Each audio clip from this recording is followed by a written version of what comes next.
Welcome to part 8 of Let's Play Sonic 3 and Knuckles, onto one of my favorite stages, the Flying Battery Zone. This stage is just awesome. It's got a nice inner mechanical interior design. It's got one of the best music tracks in the game. I love this track. So much so that at one point I knew how to play it on guitar.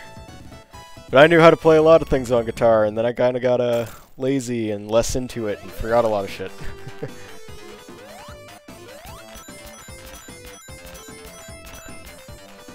But it's a neat level, because you're going to be inside the flying battery, you'll be outside it sometimes, jumping over a giant bottomless pit because you're in the air.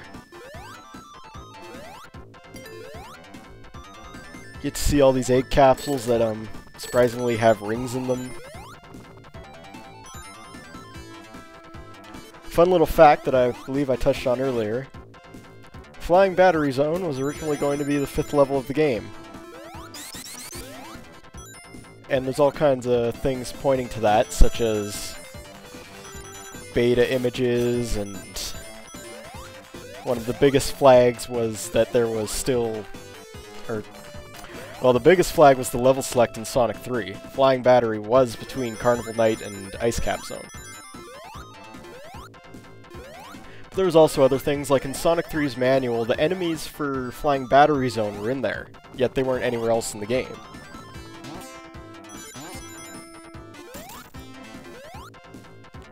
And as I said earlier, the transition was you ran through a door and you used that door as a snowboard.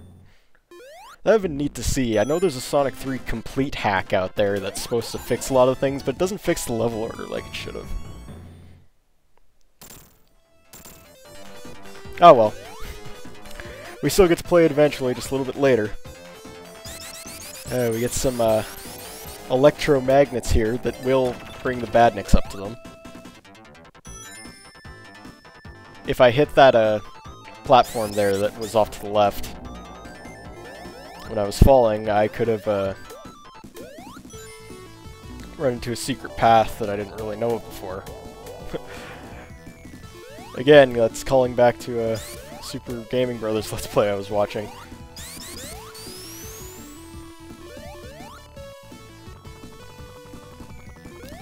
As for special rings, I only know of 2 in Flying Battery Zone. Although I think there is a 3rd one. Like, I think I remember seeing a video of it somewhere. I do not know how to find it myself. I do know how to find 2 others, though.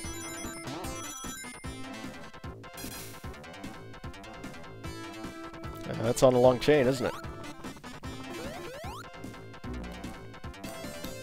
And one of those 2 you will find by pushing these spikes.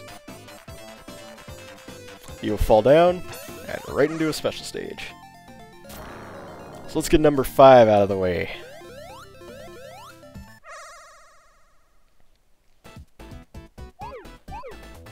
This cyan and lavender colored special stage. Oh, you know I'm running out of shit to talk about when I'm commenting on the colors of the special stages each time when I enter one. But it's hard to talk about these. I mean, for the most part, they're straightforward. The only ones that are more maze-like and tougher to get through, I've encountered them all. I mean, even the last special stage is straightforward. There's a set path you have to take. It's not linear. Or, it is linear. The problem with it, though, is that it's pretty tight on the controls. I know where those 2 are. Yeah, right there. And we're done that. Number 5, out of the way. Sonic got a Super Emerald. Oh, we'll just light that one up in the Hidden Palace.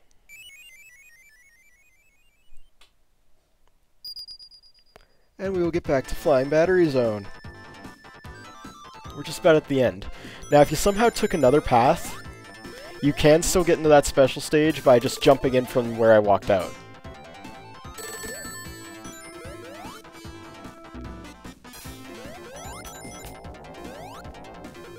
Come on now, I didn't make the jump.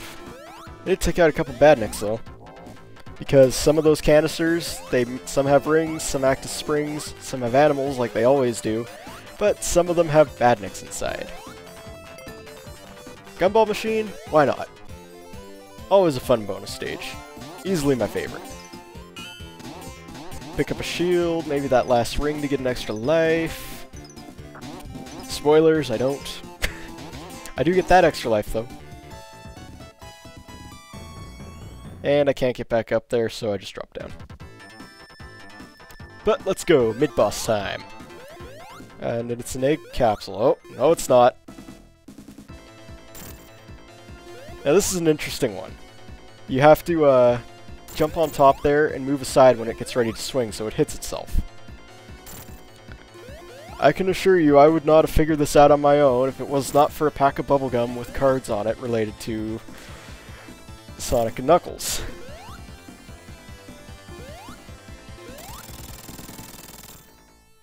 Because you're used to just going in and hitting the boss 6 times. Not tricky crap like that. I mean, it's really easy and straightforward now that I know it. It's like the barrel. As soon as you figure it out, it's easy. But until you figure it out, it can be a pain.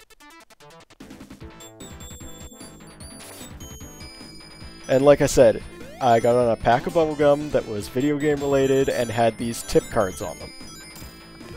It also had one for the mid-boss in Sandopolis, and I think there was one for the glowing sphere bonus stage. I can't remember. It's been a long, long time since that. I mean, that would have been right around when Sonic and Knuckles was originally released, and it's been, oh, it's been almost 20 years since then.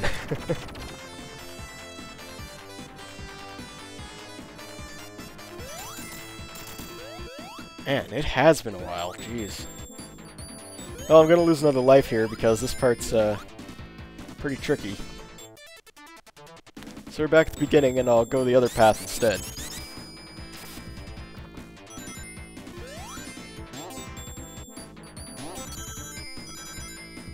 Man, 20 years. Yeah, I mean, it's gotta have been the, 20th anniversary of Sonic 2. I think it has, at least. I'm not so, up-to-date on release dates. I do know it was his 20th birthday last year, though, because that's when Sonic Generations came out. Which is a game I would really like to play sometime for this channel. Unfortunately, I don't have any software to, record stuff on off my PS3. Yes, I have the PS3 version. Why? Because it's better. I mean, well, there's nothing I can really say about the 360 version. There's a spring there I'm supposed to activate, but anyway, as I was saying, there's not much I can say about the 360 version. I know I'm sounding like a fanboy, but Sonic Generations just turned out to be one of the games that was better on PS3. I mean, shit happens. There are games that are better on the 360. And most of the time, the games are exactly the same as one another, with negligible differences. The only reason I don't own an Xbox? I don't have any interest in its exclusives. And onto the PC version, why would I go for a PC Sonic game? I mean, yeah, there's modding, big whoop. That modding is basically copying and pasting levels from older games.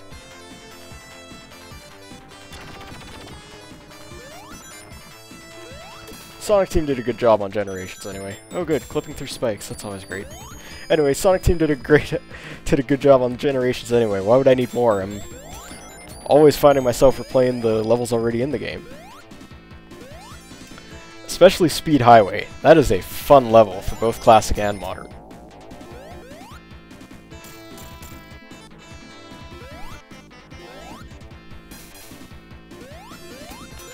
I'm gonna stop ranting now. I did enough ranting in Part 6 on Launch Base Zone. This is a fun game. I shouldn't be ranting about it.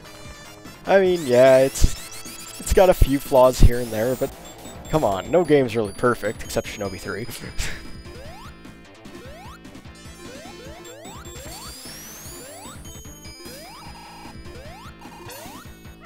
Anyway, that's the other bonus stage I know of.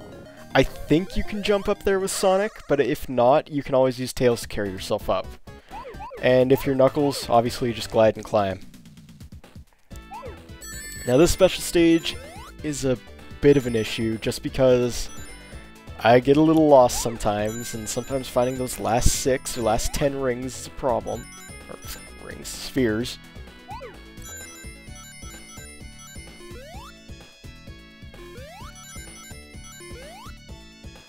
You can sort of tell where you've been already, but it's very open-ended, it's very non-linear, and that makes it a tough one sometimes. Sometimes I'm looking forever, and I'm going, and I end up getting really, really fast, and it gets me really, really nervous. But I do okay this time around. It's really not a hard special stage.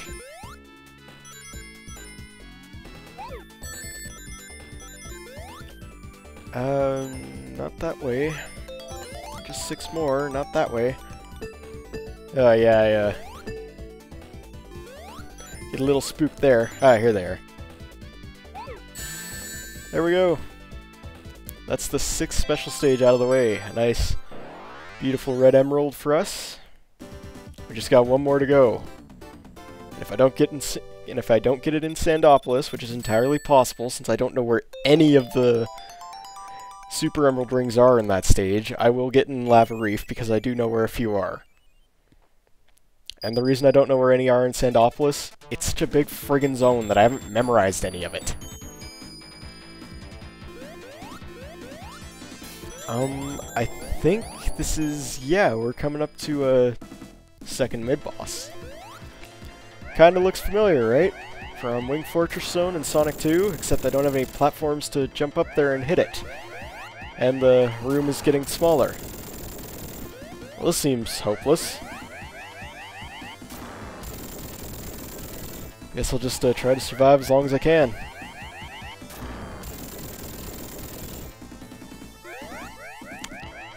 Yep. Now, if you're supersonic, you can jump high enough to hit it. However, it does no damage. It makes the sound, but it does no damage. Aha! Yeah, run, fat man. Yeah, I don't need that. So that drops down and... well, either that platform is rising or the ship is sinking. And I hate this jump. I hate that fucking jump. Ugh. I almost always get hit there. I almost never time it right. It's a lot easier with Knuckles. Believe me.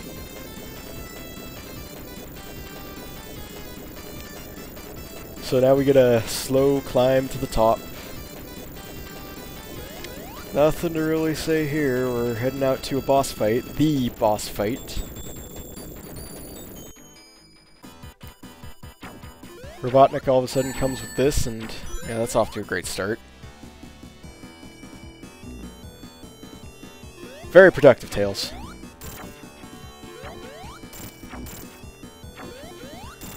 So, yeah, he'll eventually spin up like 4 times, and you can hit him twice each time. Obviously, I've only hit him 7 times. If you jump over him, he'll start spitting fire out. And, yeah, I know what it looks like. I can't remember who pointed it out to me, but I cannot unsee it. I just cannot. It's even worse with the, on Knuckles, because you can actually see the full thing while it's spitting fire. Yeah, well, let's not think about it, and we'll come back for part 9.